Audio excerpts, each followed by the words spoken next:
Da amada igreja, com a paz do Senhor. Amém. Glória a Deus. Confesso aos meus irmãos que eu estou tremendo de nervosismo. Então peço aos meus irmãos que me ajudem. Vamos abrir nossas Bíblias no livro de João, capítulo 11, versículo 38 em diante. Glória a Deus. Quem achou, diga amém. Quem não achou, diga misericórdia. Amém. Estaremos esperando. João, capítulo 11, versículo 38 em diante. Glória a Deus, aleluia. Lemos.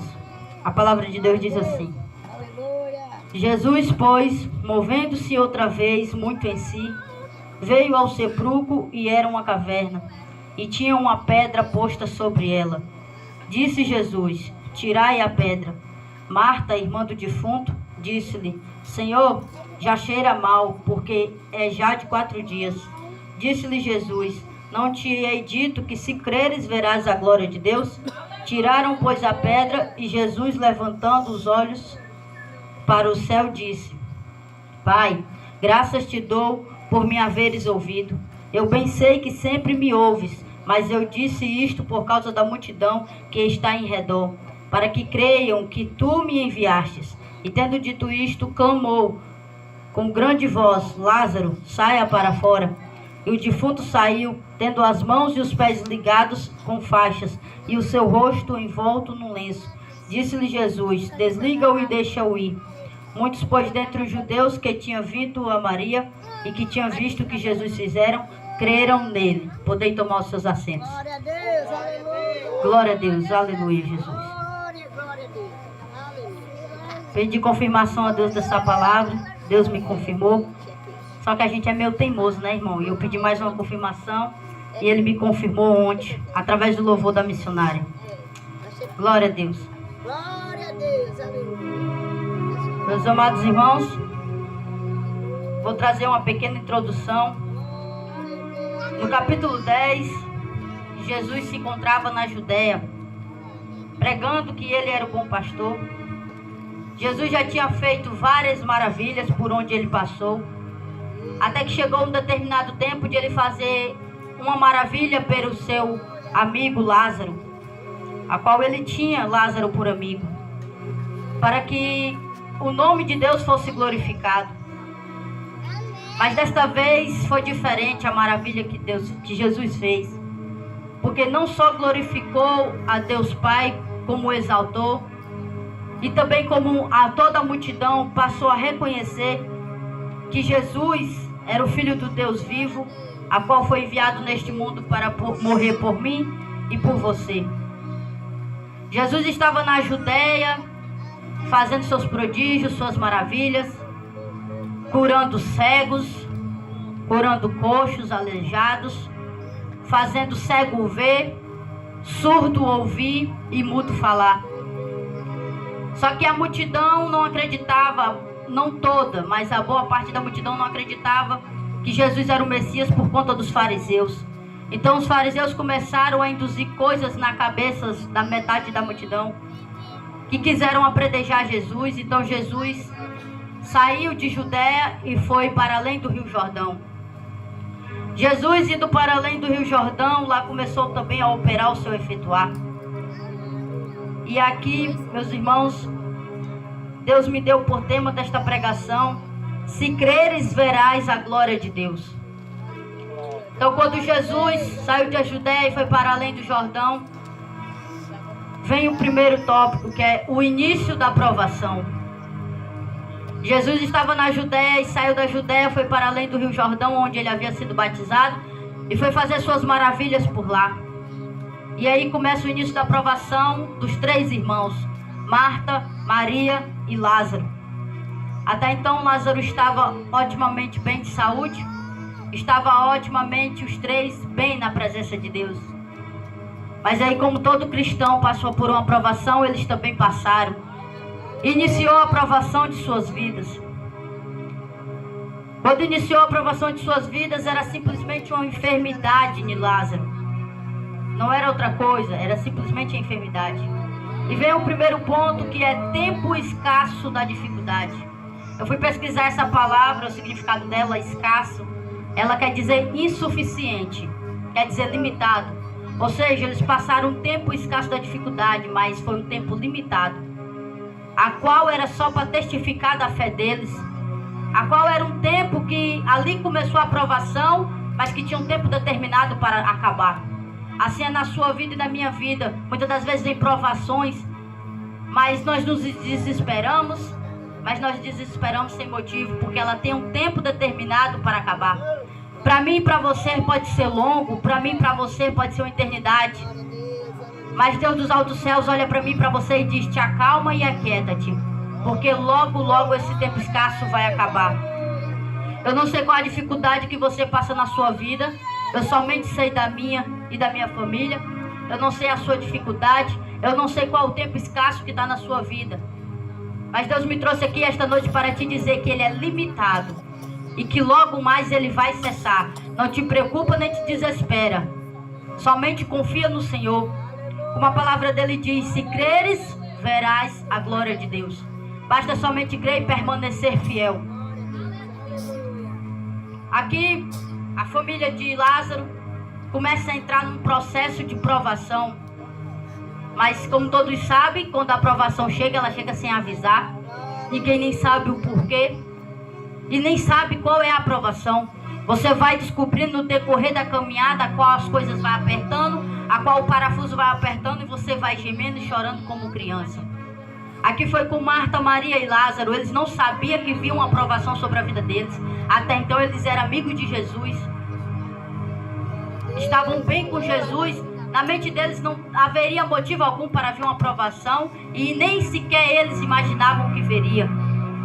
Mas com o passar do tempo, veio o tempo escasso da dificuldade na sua vida.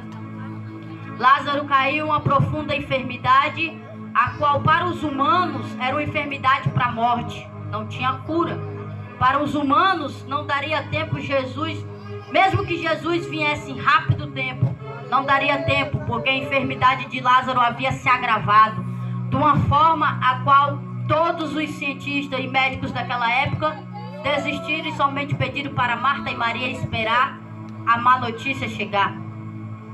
Só que Marta e Maria não se deram por vencidas, nem tampouco desesperou-se completamente, e disseram para o seu mensageiro para que fosse chamar o mestre. E vem o segundo ponto: vamos até o mestre. Marta e Maria, no meio da sua dificuldade, ela não murmurou, ela não reclamou, desesperou. Isso é normal, nós se desesperarmos.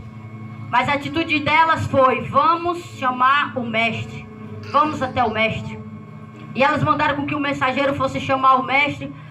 E a palavra de Deus diz que onde Jesus estava, para chegar até Marta e Maria, era espaço de 4 dias para chegar até lá. Até lá Lázaro já estaria morto, até lá Lázaro já estaria com o corpo em decomposição. Mas ainda assim a esperança delas e a fé em Jesus não havia morrido, e pediram para que fosse chamar o mestre. Só que o interessante, meus amados irmãos, é que quando Deus nos coloca na provação, Ele faz 2 coisas. A primeira, Ele não vai até o final do caminho. Você pode reparar que nas nossas provações, Deus só vai até o meio do caminho. Ele só faz até um certo ponto em nossas vidas, porque Ele fica esperando a nossa reação. Assim foi com Marta quando mandaram chamar o mestre. Quando a notícia chegou até Jesus, Jesus continuou pregando normalmente, fazendo suas maravilhas normalmente. Até que chegou a um certo ponto, já fazia 2 dias, e Jesus disse para os seus discípulos: vamos voltar para a Judéia, porque Lázaro dorme. Os discípulos muito em si não entenderam e disseram: Senhor, se ele dorme, ele é salvo. Só que os discípulos não entenderam que Jesus estava falando que Lázaro havia morrido. Mas espera aí, vamos voltar aqui um pouquinho. Quando o mensageiro vai até Jesus, Lázaro não estava morto, Lázaro estava enfermo. Mas quando Jesus vai falar com os discípulos, ele diz: Lázaro está morto. Como é que pode, meus irmãos? Como é que pode, sendo que o mensageiro, quando chegou em Jesus, ele não disse que Lázaro estava morto. Ele disse que Lázaro estava com uma grande enfermidade. Mas Jesus já sabia dos planos de Deus. E disse para os seus discípulos que Lázaro já havia morrido. E os discípulos logo dizem assim: Senhor, como é que tu quer voltar para a Judéia se lá iam te apredejar? E Jesus disse: vocês já viram alguém andar no escuro sem antes observar que há uma luz? Os discípulos ali muito ensinam, entenderam o que Jesus quis dizer. O que Jesus foi dizer é que Marta, Maria e Lázaro estavam passando por uma escuridão, mas que logo eles veriam a luz, que era Jesus. Logo a luz ia chegar no recinto, logo a luz ia chegar no ambiente, ia fazer a diferença, ia trazer luz na escuridão, aonde não havia nem sequer esperança alguma. Então eles vão até a Judéia. Só que aí é como eu disse para os meus irmãos, Jesus, quando vai fazer algo por mim e por você, Ele não faz a parte dele totalmente. Ele vai até o meio do caminho, para que o meio do caminho você venha se encontrar com Ele, para no final Ele venha concretizar o que Ele tem para a tua e para a minha vida. Quando Jesus veio de encontro ao sepulcro de Lázaro, Jesus parou no caminho, e Marta que veio de encontro com Ele.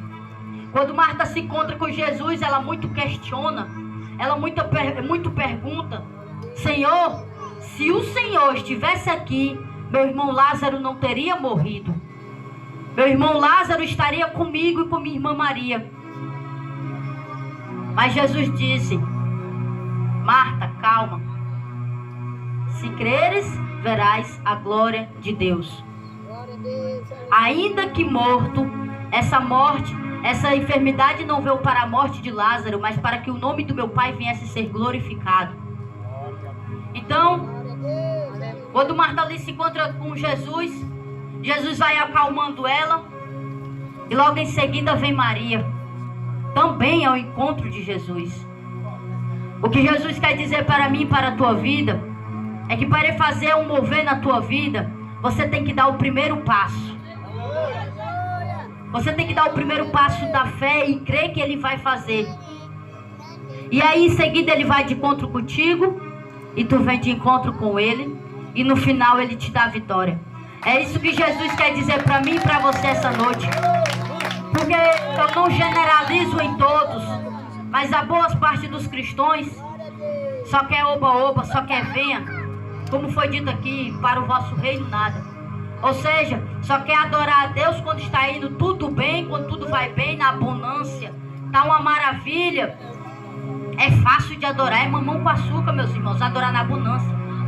Agora, duro é adorar na escassez. Duro é quando a dificuldade bate na tua porta e o parafuso aperta. Aí Deus quer ver se tu é um verdadeiro adorador. Deus quer ver se eu e você somos um verdadeiro adorador quando o parafuso acocha e quando a dificuldade bate na tua porta.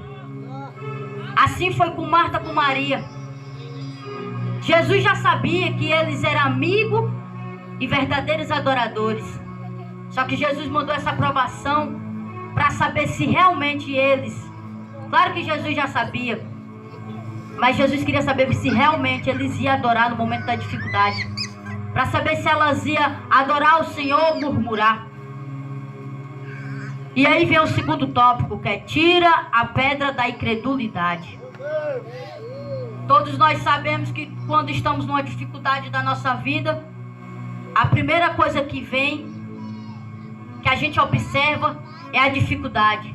Senhor, como eu vou alcançar isso se há uma barreira? Como que o meu parente vai sobreviver se é uma grande enfermidade? Como que a minha família vai ser liberta se as coisas só pioram? Não há nenhuma melhora. E aí nós começamos a colocar dificuldade. Deus traz um alerta nessa noite. Quando chegar o tempo de provação na sua vida, você não coloque mais dificuldade, mais dificultoso do que está.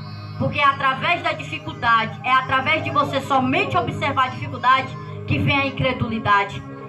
E pela incredulidade, Jesus não pode operar o seu milagre. Jesus não pode fazer nada, porque ali falta a fé nele. Ali falta a fé de que Ele pode fazer algo. O primeiro ponto do segundo tópico é: a incredulidade vê somente a dificuldade. Podemos reparar, meus irmãos, eu tiro por exemplo da minha vida, creio que os irmãos também já passaram por uma dificuldade na sua vida, que o que nós só observamos é a grande muralha na nossa frente. O que nós observamos é só: meu Deus, como eu vou atravessar essa muralha? Olha a grossura dela, olha a largura dela. Como que eu vou fazer para ultrapassar? Como que eu vou fazer para vencer essa dificuldade? Se questionando e perguntando não é a resposta. Não é assim que você vai vencer a muralha da sua vida. Não é assim que você vai vencer a dificuldade da sua vida. Pelo contrário, é tirar a pedra da incredulidade. Todos nós sabemos que a incredulidade bate nas portas de todos. Todos nós sabemos que a incredulidade, quando ela vem, ela não mexe só com você, com o pilar da sua casa, ela mexe com todos. Basta somente um dizer: ah, mas está difícil. Ah, mas está complicado, é praticamente impossível. Realmente, para os olhos do homem e da mulher é impossível. Mas nós estamos falando aqui de um Deus do impossível, a qual nada para Ele é impossível.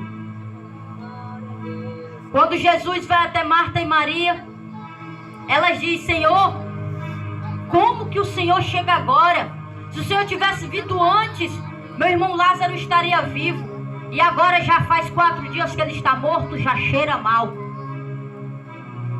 Porque quando uma pessoa morre, a partir ali daquele momento, o corpo começa a entrar em decomposição e o mau odor começa a sair para fora. Lázaro já havia morrido 4 dias. Ele já estava quase completando a sua decomposição, já estava cheirando mal. Então Marta e Maria perguntam para Jesus: se o Senhor tivesse vindo antes, talvez teria jeito.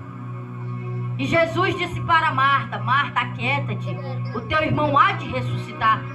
Só que Marta ainda não tinha caído em si e disse: eu sei, Senhor, ele há de ressuscitar no grande dia.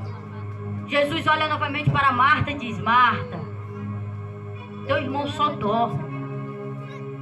Ele não está morto, ele somente dorme. Acalma o teu coração. É o que Jesus disse para mim e para você hoje. Tá difícil, tá? Tá complicado, tá? As coisas tá piorando, tá? Mas acalma o teu coração. Aquieta-te a tua alma. Não te desespera, porque Deus vai fazer na minha e na tua vida. Então, Jesus disse: Marta, teu irmão só dorme. Calma, ele vai ressuscitar. Então Jesus olha para o céu e diz: Pai, te agradeço porque me ouve. Mas estou aqui orando por conta da multidão, para que elas venham saber que o Senhor me enviou. O que Jesus estava dizendo ali é que: Pai, agora estarei fazendo um feito para glorificar o teu nome, mas também para que a multidão venha saber que foi o Senhor que me enviou. Foi o Senhor que me deu autoridade de mudar cativeiro. Foi o Senhor que me deu autoridade de operar um milagre até onde não há esperança. É o Senhor deu essa autoridade a Jesus. Por isso que não há outro nome senão o dele. Então Jesus diz: tira a pedra. É o que ele está dizendo para mim e para você. Tira a pedra da incredulidade.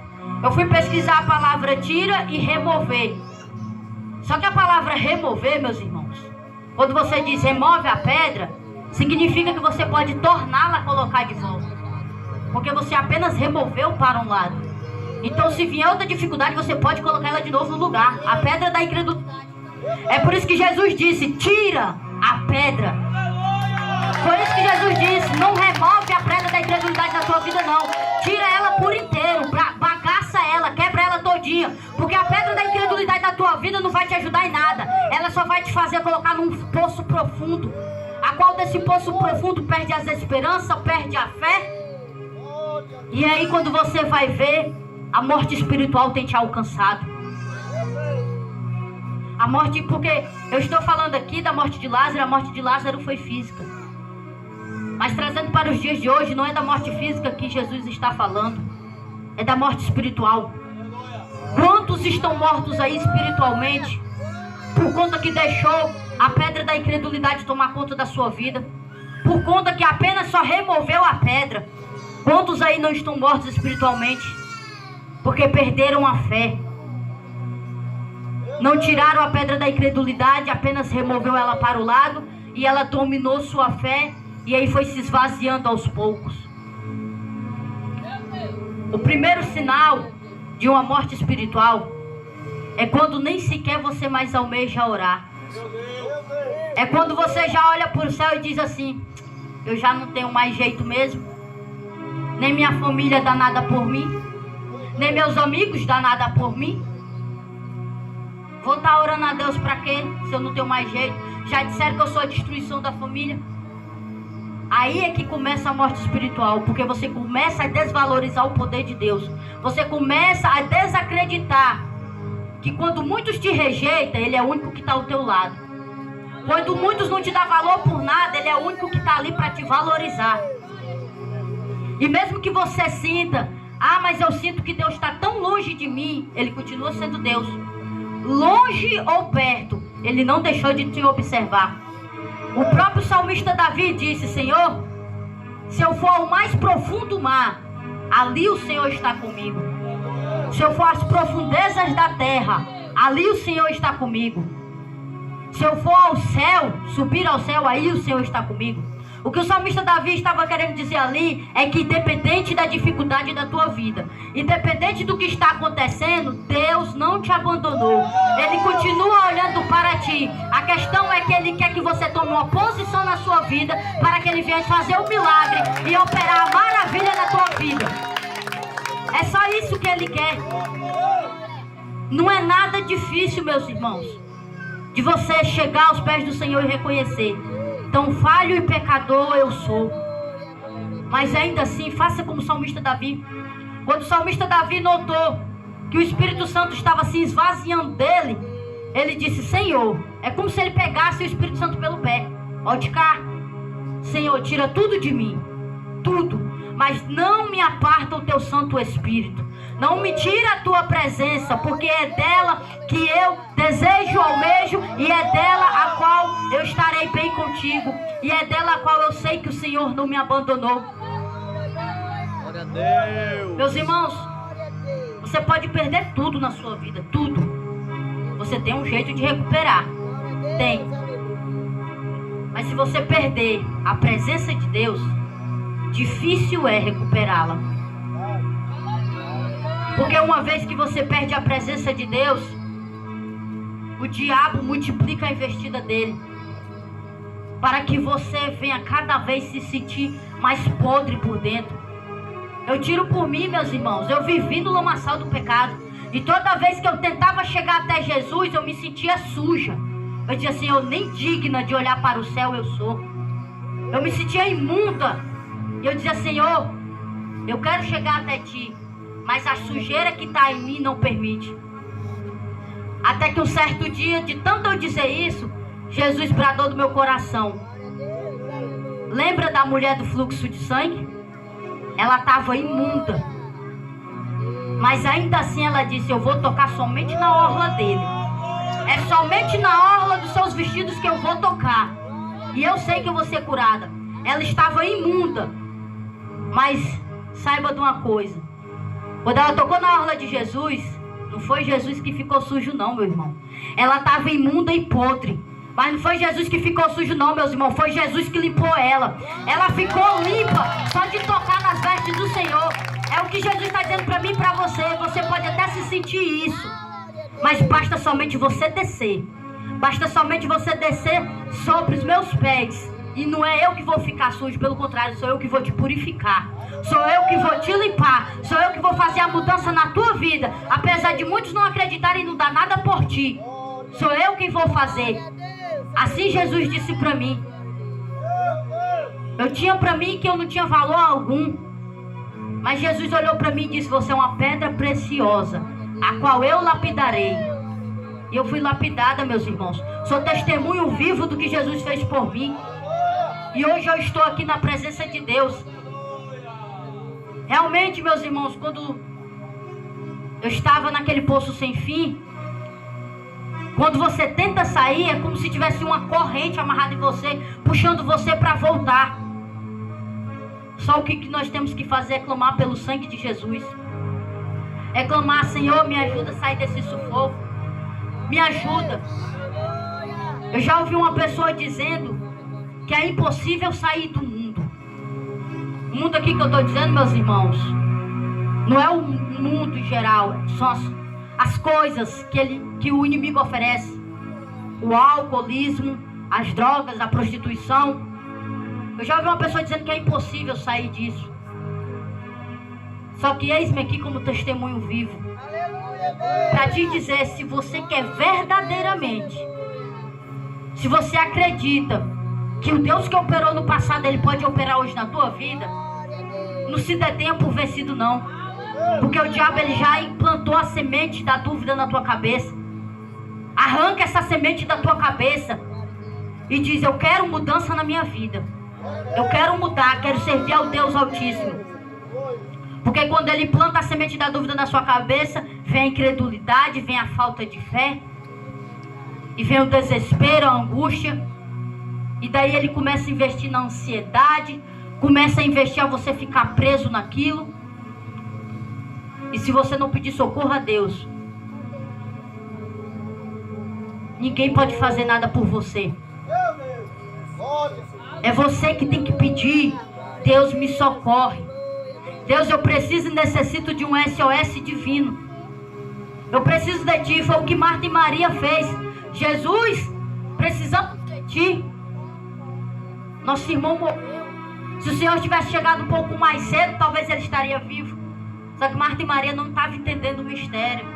Marta e Maria não estavam entendendo o que Jesus queria. O segundo ponto é o Deus do impossível.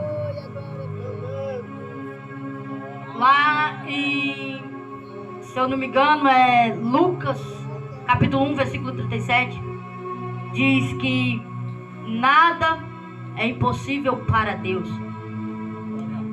Quando Lucas diz isso, ele está querendo dizer para os meus amados irmãos, tanto para os do tempo antigo como para mim e para você, que se o homem colocou uma dificuldade, dizendo que é impossível algo acontecer, ele está dizendo para mim e para você: nem ligue, nem te desespera.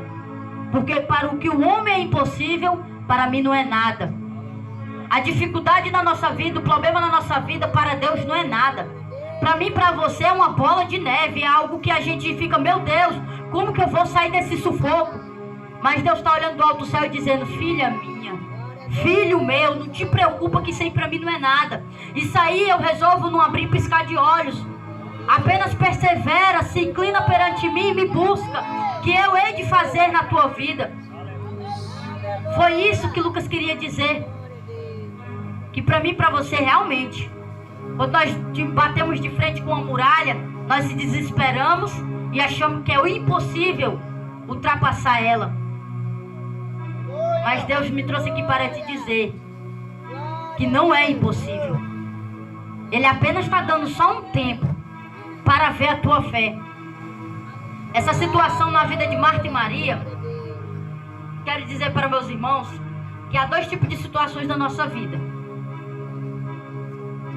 Que essa situação de Marta e Maria, essa aprovação da vida delas, não foi por pecado, nem foi por negligência ao Senhor. Foi porque Deus quis provar a sua fé e quis exaltar o seu nome. Há duas situações de nossas vidas. Uma, quando chegar a aprovação na sua porta, não faça como Marta e Maria, que elas tiveram um único erro. Foi de perguntar: por que, Senhor? Se o Senhor tivesse chegado um pouquinho antes, começou a questionar. Se o Senhor tivesse acelerado os passos, quem sabe meu irmão estaria vivo. Esse foi o único defeito de Marta e Maria. Só porque elas perguntaram por quê. O que eu tenho para dizer para meus irmãos é que realmente não é fácil. Se eu disser aqui sobre esse altar que é fácil, estarei mentindo. Não é fácil uma aprovação na nossa vida. Não é fácil uma dificuldade na nossa vida. Sei que alguns irmãos aqui estão passando por coisas que é desesperador. Não é fácil realmente não. Mas Deus diz para mim e para você que provações das nossas vidas só significa duas coisas. A primeira é uma reação de uma ação sua. Como assim, diácono Zacarias? Explica melhor. No passado, eu cometi uma ação a qual entristeceu a Deus. E Deus tomou meu irmão para mim, mas o erro de muitos é não dar credibilidade só porque é da casa.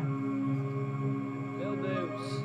Eu fiz uma ação, só que antes dessa ação ocorrer na minha vida, Deus tomou meu irmão para mim em visão e disse que ia haver uma reação nessa minha ação. Só que eu não dei credibilidade, afinal é meu irmão, é da casa, né? Vou dar credibilidade para quê? Eu pensava assim. Quando eu fiz essa ação, não demorou muito não, meus irmãos. Em algumas situações demora bastante, mas em outras não. A minha não demorou. Eu fiz uma ação com Deus que não era para me ter feito. Entristeci muito seu coração. Só que no dia seguinte veio a reação de Deus. Não posso mostrar aqui, meus irmãos, mas eu tenho uma cicatriz aqui. Nunca contei para o meu pai e para a minha mãe, mas isso aqui foi uma cutucadinha de Deus na minha vida. Nunca nem contei para o pai mais a mãe. O pai mais a mãe sempre achou que foi um acidente qualquer, mas não foi não. Quem estava presente comigo no dia sabe que foi um erro meu com Deus. Então, o erro do filho é esse, é tentar enganar o pai, mas cedo ou mais tarde a conta chega. Acelerando aqui que o tempo já está dando. Eu fiz essa ação com Deus, negligenciei a Ele. Para vocês, jovens, eu era jovem, disse, eu tenho que viver a vida, tenho que aproveitar ao máximo, senão lá na frente eu vou estar trancada, casada, como é que eu vou viver a vida dessa forma? Com um filho enganchado nos pés? Então, para mim, eu tinha que viver a vida, jovem, qual é o jovem que não pensa nisso? Tinha que desfrutar das coisas do mundo, das drogas, das bebidas. Fiz tudo isso. Deus tomou meu irmão e disse, haverá uma reação para ela. Deus alertou ele para que ele viesse me alertar, para que eu não viesse fazer. Ele me alertou, fez o que Deus mandou, mas eu não acreditei, nem dei credibilidade, não liguei. E disse, isso é besteira da tua cabeça, isso foi um sonho qualquer. Não foi, meus irmãos. Não foi um sonho qualquer. Foi uma visão de Deus. E aí pequei contra Deus. Quando eu pequei, não demorou muito. Eu estava dentro do banheiro, numa casa antiga da minha irmã. E eu vi quando o diabo me visitou. Ele olhou para mim e disse, não tá pouco não. Aproveita mais um pouquinho que tu é jovem. Aproveita mais. Tá com o dedo aí dentro da boca que dá mais. Eu fiz isso. Taquei o dedo dentro da boca e disse, eu aguento mais. Quando eu fiz isso, o diabo me cegou, meus irmãos. Me cegou literalmente. E lá se vai eu, tipo no chão. Caí igual escorregado na banana, assim, pá. Taquei minha cabeça no vaso sanitário. Pra mim, eu sou esquecida até hoje por causa disso. Mas o médico disse que não é nada. Mas pra mim foi a reação de Deus. E aí, uma marcazinha que ele deixou em mim pra me lembrar. E aí, eu escorreguei, taquei a cabeça no vaso sanitário. Pra mim, tinha sido só a cabeça. Fiquei normal, até ri. Depois, continuei negligenciando a Deus. No canto de eu chamar a Deus, eu chamei uma macumbeira. Disse o nome da macumbeira, não vou dizer aqui por questão de ética. E disse, fulana, vem me acudir que eu tô no chão, não consigo destrancar a porta. A porta, meus irmãos, estava destrancada. Não estava trancada, estava destrancada. Só que o bicho velho estava com a mão na maçaneta. E eu disse, fulana, vem me acudir. Estava chamando, era mais demônio para mim. Mas vem me acudir, eu tô presa, não tô conseguindo me levantar. E ela veio. Ela também bateu na maçaneta, minhas irmãs bateu na maçaneta, as que estavam lá. E mais a porta não se abria. E aí a macumbeira disse assim, Karine, levanta, põe a mão na maçaneta e baixa, e destranca. Só que quando eu fui abrir a maçaneta, não estava trancada, era só puxar. E eu puxei, mas era o bicho velho que tava trancando pra ninguém me acudir. Eu já tava ficando com falta de ar e abri, saí. Resumindo, quando eu saí, eu achei que tinha sido a cabeça. Mas elas começaram a dizer: mulher, tu conta, eu conto. E aí, pra ela. Aí uma começou a cochichar pra outra, eu não sou cega, né? Eu disse logo: embora, cambada, diz logo aí o que tá acontecendo. Não tá sangrando não, mulher, tá normal aqui. Ela: Karen, tu tá troncha. Eu me desesperei, fui pra frente do espelho e disse: como é que eu tô troncha? Quando eu olhei, eu tava com o braço arriado. Desse jeitinho, meus irmãos, eu tava. Só que eu não havia visto nem percebido, mas eu tava desse jeito, eu não entendi o porquê. Quando eu me olhei no espelho, esse meu osso aqui, ele desceu. Ele desceu e eu disse: meu Deus. Resumindo, fui pro hospital. Na cama do hospital, Deus me visitou. O bicho velho queria ceifar minha vida. Deus me disse: ele quer te levar, mas te darei uma última chance, mas para que tu vá pregar o meu evangelho. E aí, eu disse: Senhor, chorei e eu vi, meus irmãos. O doutor achou que estava tampando o pano, mas Deus abriu o pano e fez com que eu visse cada osso, para que eu não viesse me esquecer da marca que ele deixou em mim, para que eu nunca viesse me afastar dos seus caminhos. E eu vi ele tirando um osso, cortando o outro, colocando um ferro, colocando uma platina, e eu vi tudo. A cena toda eu vi, eu estava anestesiada, mas eu vi. Aí, resumindo, fiquei melhor, vim para casa e uma maravilha. Passou-se os tempos, voltei para a igreja e Deus tomou uma irmã para mim e disse que foi a mão de Deus na minha vida. E que Deus já tinha revelado para o meu irmão, mas por conta de ser de casa eu não tinha dado credibilidade. E aí aconteceu. E o normal de uma cicatriz é que com o tempo ela sumir, mas a minha tá aqui até hoje, como marca, né? E até hoje eu tô aqui. Toda a vida que, quando eu me estresso, que eu digo assim: ah, não vou pro culto hoje não. A alça da blusa desce do nada. E eu vejo a marca pelo espelho. Então não tem, meus irmãos, para nós que somos servos do Senhor, nem para desviar nós presta. Nem para desviar nós presta. E se você ainda não tem essa marca e pensa em se desviar, não queira receber ela não, que ela é ruim, ela dói. Ela é dói, é viva e eficaz. Então, resumindo, melhorei, Deus disse isso para mim. E eu disse: Senhor, nunca mais eu saio da tua casa. Ficarei firme. Mas eu ousada disse: mas também eu quero que o Senhor cumpra tudo que o Senhor me prometeu, para me ficar firme. E até hoje, Deus está cumprindo, meus irmãos. Até em casar que eu não pensava, Deus me deu um varão maravilhoso. Feio para você, mas maravilhoso para mim e lindo. Me deu um menino abençoado, que aqui é pro lado dá um trabalho, mas foi Deus que me deu. Então, meus irmãos, para resumir, que já está dando as horas, o último tópico é: se creres, verá a glória de Deus. O primeiro ponto é: quando Deus manda, até morto obedece. Perguntar uma coisa para meus irmãos: morto vê? Não, né? Ele escuta? Também não, tá morto. Só que aqui Lázaro ouviu. É o que se cumpre lá em João 10, quando Jesus diz: quando uma ovelha chama o seu pastor, ele reconhece a sua voz de longe. E quando o pastor chama a sua ovelha, ela o reconhece de longe. Assim se cumpriu na vida de Lázaro. Lázaro ouviu Jesus e saiu para fora. E quando ele saiu para fora, todos puderam contemplar o milagre. O segundo ponto é: todos vão ter que contemplar o teu milagre e aplaudir de pé. Assim é na minha vida e na tua. Vai demorar o milagre chegar? Vai, é uma provação. Vai vir dificuldade? Vai demorar um pouquinho? Vai. Mas quem está hoje em pé, contemplando a dificuldade na tua vida, contemplando a escassez, vai ter que aplaudir de pé também o teu milagre. Vai ter que aplaudir de pé a bonança que Deus vai fazer na tua vida. Vão ter que olhar, admirar e dizer: Deus é com ele e eu quero esse Deus. É muitos que Deus vai fazer dessa forma. Então não te desespera não, que não adianta se desesperar. Quem hoje está batendo palma, olha, ela está na peleja, é pecado. Hoje ela está na luta, ele está na luta, é pecado. Quando Deus cumprir o milagre na tua vida, ele também vai ter que ficar de pé e dizer: foi Deus que fez na vida dela, foi Deus que fez na vida dele, foi Deus, não foi outro não, foi Deus. A conclusão, meus irmãos, é: eu tive um trabalho com essa conclusão, mas deu certo. Não se esqueça, nunca na sua vida e nem na minha, que Deus é Deus de perto e que também é Deus de longe.